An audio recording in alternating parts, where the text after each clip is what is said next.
Basına ve kamuoyuna, kıymetli basın mensupları, değerli dava arkadaşlarımız ve Diyarbakırlı hemşerilerimiz. Bugün burada ülkemizin tarihi bir dönemeçten geçtiği, kucaklaşma, kardeşlik ve toplumsal huzuru kalıcı kılma iradesinin en somut adımlarından birinin atıldığı anlamlı bir günde bir araya gelmiş bulunuyoruz.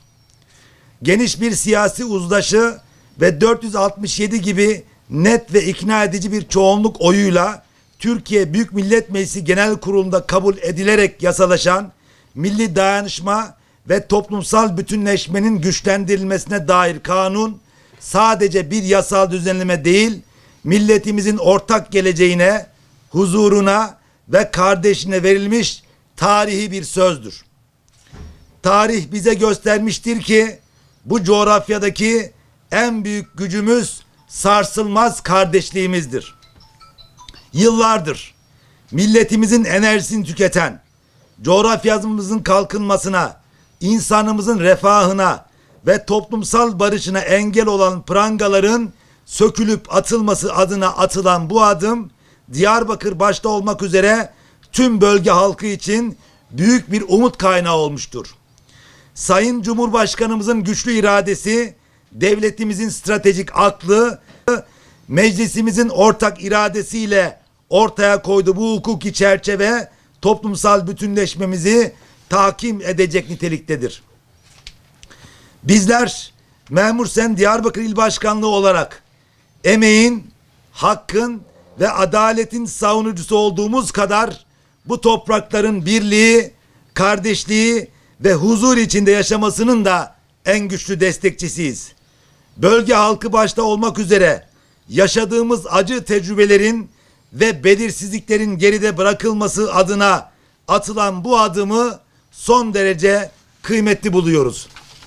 Şüphesiz Diyarbakır anneleri başta olmak üzere tüm annelerin gözyaşlarının dindiği, evlat özleminin sona erdiği ve toplumsal huzurun kökleştiği bir geleceği inşa etmek en büyük temennimizdir.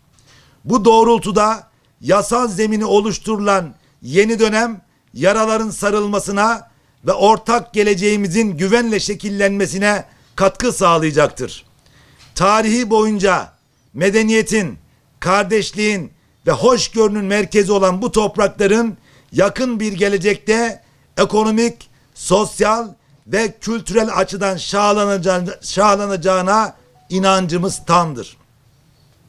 Meclis çatısı altında bu kanun teklifine evet diyerek milletin beklentilerine karşılık veren, toplumsal barış ve milli dayanışma vizyonuna katkı sunan tüm milletvekillerine ve siyasi partilere teşekkürü bir borç biliyoruz. 467 oy milletimizin birlik ve beraberlik konusundaki ezici iradesinin meclisteki tecellisidir. Geleceğimizi kavga, ayrışma ve acı üzerine değil, adalet, merhamet, kalkınma ve sarsılmaz bir kardeşlik temelinde inşa etmek zorundayız. Bu doğrultuda ilgili kanunun uygulama süreçlerinin de adaletle, hassasiyetle ve toplumsal huzuru pekiştirecek şekilde yürütüleceğine inanıyoruz. Geleceğimizi kardeşliğin, çalışma hayatında huzurun ve toplumsal refahın egemen olduğu bir anlayışla inşa etmek adına Diyarbakır Memur Sen olarak sorumluluk almaya, adaleti ve emeği kararlılıkla savunmaya devam edeceğiz. Katılımlarından dolayı siz değerli basın mensuplarına ve tüm dava arkadaşlarımıza teşekkür ediyoruz. Hayırlı olsun diyoruz.